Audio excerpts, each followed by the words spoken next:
Well, this is Double D, and this is what's in your garage. And I'm telling you, what's in Steve's garage is amazing. Wow. Praise up! Yeah, let's go!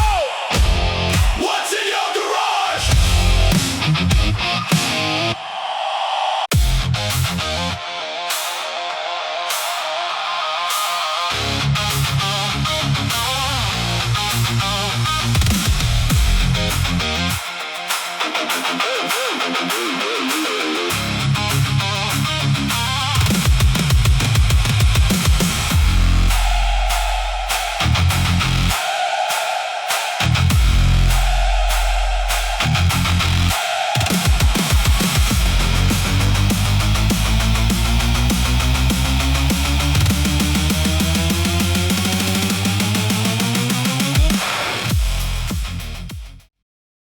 '66 Chevy Nova SS, 327, 4-speed, sort of rare color. It's called Tropic Turquoise, and it has the turquoise strato bucket seats with a console, 27 cubic inch. It's 275 horsepower on this one.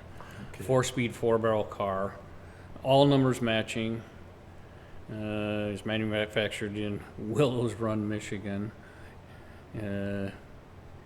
Delivered to Decker Chevrolet. And so you had this one. This one was Nut and bolt, just low mileage, like low miles, nut and bolt restoration. The guy, he was an older fellow that did it, I understand, and he had 68 miles on it. He sold it. What's in your garage? What's in your garage? 66 Skylark convertible. Guy stopped by my shop, says, "You want to buy a car?" I said, "No, I don't need any more cars." He said, "Well, I got a Skylark convertible for sale." I said, "Oh, okay, well, let me take a look at it." I ended up buying it. I went to get it that day, and his daughter was crying because we were taking her car. And so I brought it home. And this one's actually kind of funny. So the car was in good shape, and it was just a good driver, but it wasn't pristine.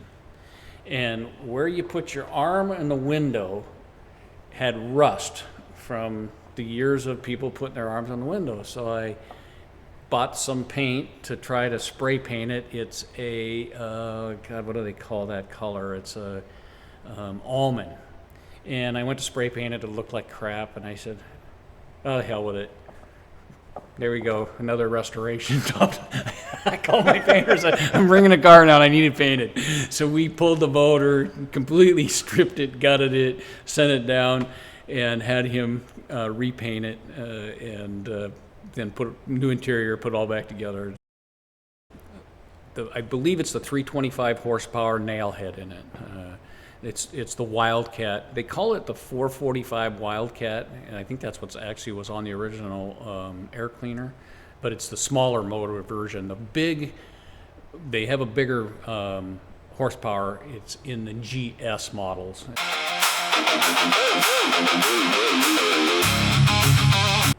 Well, this is the Ute. This is a 40 Ford Ute. Australian Ute is it's for utility vehicles. What it stands for, the Ute.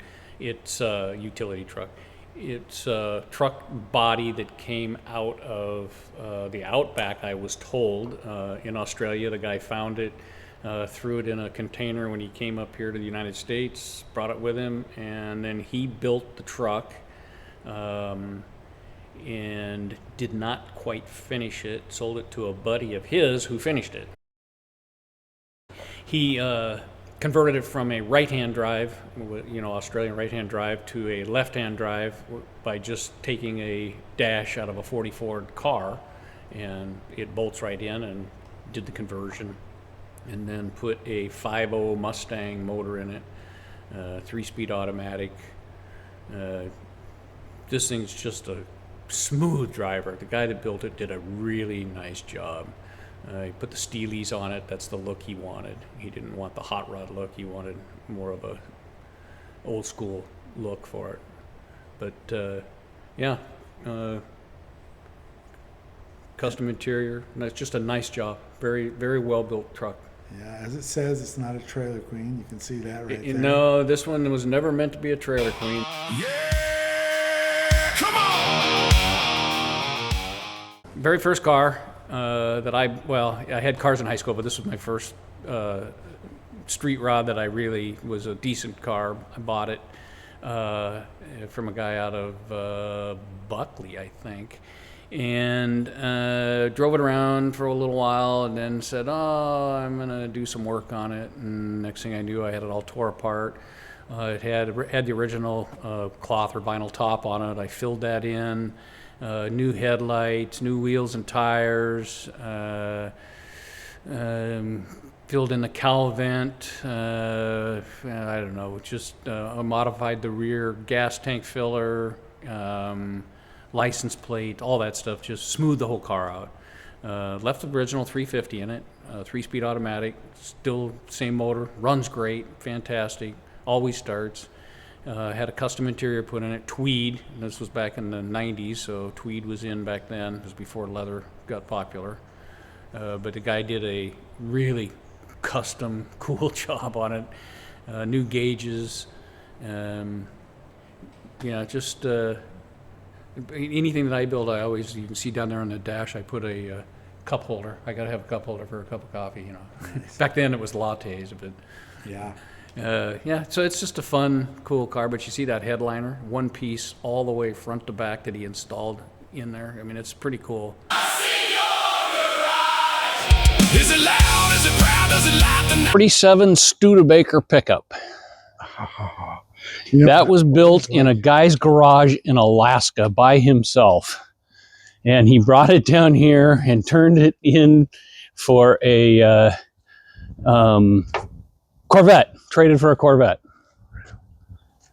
must have been a nice Corvette. Yeah, and then so I bought it. 350 motor, 350 turbo trans. I think that one has a 8-inch Ford rear end in it. Truck was complete when I bought it. Built in Alaska, nice truck. Guy did a really nice job. He brought it down, traded it in for a Corvette. It was at a dealership actually.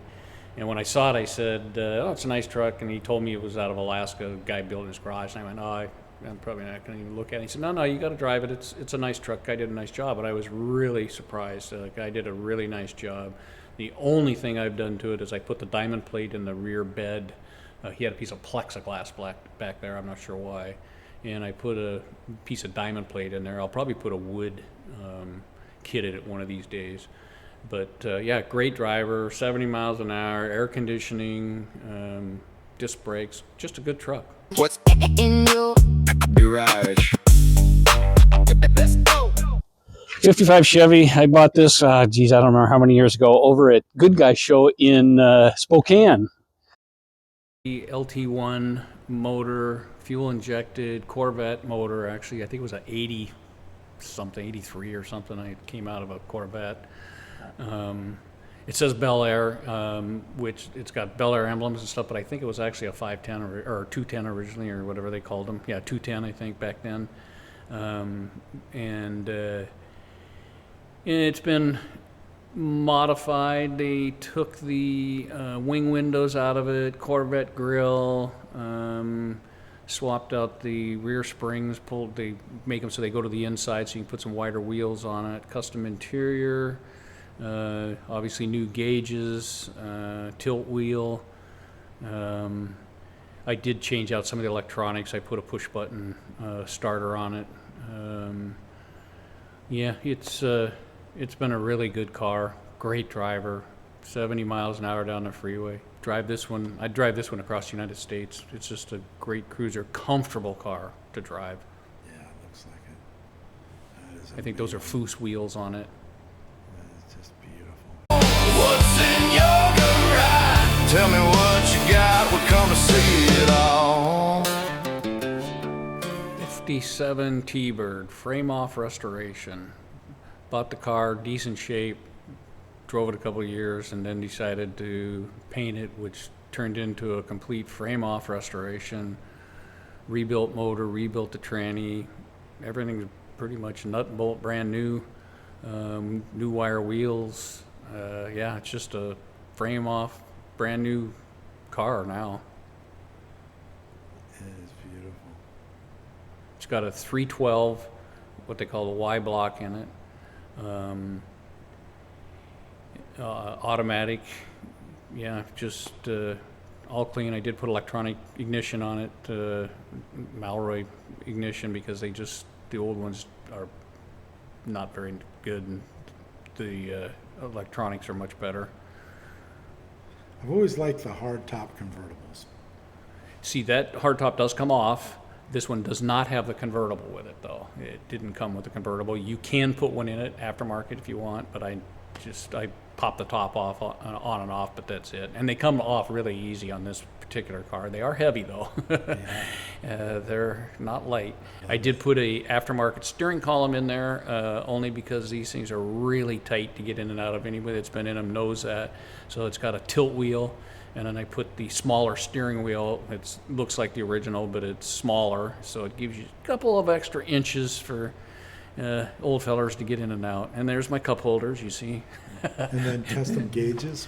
No, those are actually all stock. The only gauge that's not original in there was interesting. The tack broke, couldn't get it working, and I on the internet surfing, and they said get a diesel motor tack out of something, and then put your face on it, because diesel runs at a much lower RPM, which these do. That's the way they are. And I changed out the guts and put the new face on and put it in there. It works perfect, and it's pretty accurate. Oh, very nice.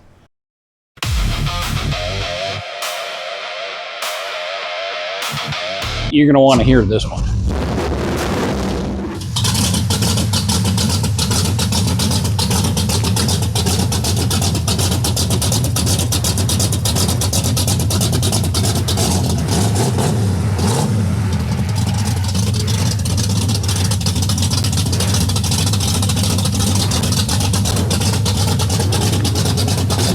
The interior was done by Gabe's out of LA. You've seen Gabe on TV. He's a pretty famous guy. He did the interior years ago. So I bought the car, sat in my garage for about a year, and then Gary and I finally said, all right, let's get this thing put together. When we started getting into the car, there wasn't a nut or bolt in that car that was ever tight and tight. I mean, we ended up tearing the whole car back apart. Changing, fixing, and doing a few things to it. Before Chip Foose had his own shows, he was working for Boyd Coddington back then, and Mike knew him. And he designed this car. I have the original drawing, actually painting, with Chip's signature on it. And so we wanted to keep all the striping and stuff the same. And the only thing I changed was I used the original color, but he likes to do fade work on the paint on the bottom. I didn't fade it because you can't touch it up. So I just went with a solid color and had it repainted, and then we finally put it all back together and got it running. It's running a 510 bid block that runs about, we think it was dynoed at somewhere close to 675 horsepower, I think. It has a full roll cage in it. It has a Tremec 5-speed with a custom, and I don't know where he got this. It has a custom shifter on it. You can see that little ratchet on it. You grab that ratchet, you put it into first gear, and you just slam the gears from there. You just first, second, third, fourth, you just slam it. He put a monster tub in it. This thing has like 16-inch wide tires on the back. I never planned on racing it because it's just too nice to tear up the car. I've just showed it and had fun with it. Yeah, so it's a cool car. It's a fun car. It's loud. It's obnoxious. My wife hates it. If of all the cars, she says sell that one. But yeah, it's a fun car. We like taking shows. I have taken it. I drove it from Seattle clear out to North Bend. So I freewayed it. That's probably what, I don't know, 30 miles out there. It drove down the freeway pretty darn nice. I was surprised how good it drove, actually going 70. Well, actually, I think I hit 100 and something down the freeway just to try it. But yeah, it's a good car. What's in your garage? Let it ride. 63 Falcon Wagon. This was a car that I found that was an original car and in mint condition, and I bought it from these two gals that had it, and I was just, it was a V8 car. It was a 260 small block, 2-speed automatic car, which you didn't find in the wagons. You didn't find a big bunch of V8s. Usually they were straight sixes. So I bought the thing thinking the only thing it needed really was some carpet and a little love here and there. And so I pulled the carpet out of it, and when I did, the floorboards were absolutely pristine. So then I got around the car and started looking at it inside and out, and the door, took the door panels off. This car was like, I mean, it was almost off the showroom. There was not a speck of rust on this car. And I said, oh God, this thing's so nice, I got to make a street rod out of it. I mean, it's just begging to make a street rod out of it. So Gary and I tore it apart and started making a little street rod out of it. So we lowered it 2 inches, put some coilovers in front, lowered springs in back. I ended up 2 engines later. It's got a 302 small block with a 3-speed automatic, dolphin gauges, tilt wheel, custom leather interior. Yeah, it's a pretty sweet little car. I gotta say, it's the first Falcon station wagon I've ever been jealous of. That I would love that. I mean, It's a fun little car. oh my gosh, it's one of those things where, you know, you think of the Falcon station wagons, you're like, and then you look at this one, you're like, oh my God, I want one. I have no idea they could be so just outrageous. Yeah, I mean, this it thing had is the so original cool. 260 in it when I put it back together, and I drove it to car shows for several years. And this car is the car that, I don't know why, I can park it next to my nicest car, and everybody goes to this car to talk about it because everybody's parents had a Falcon wagon.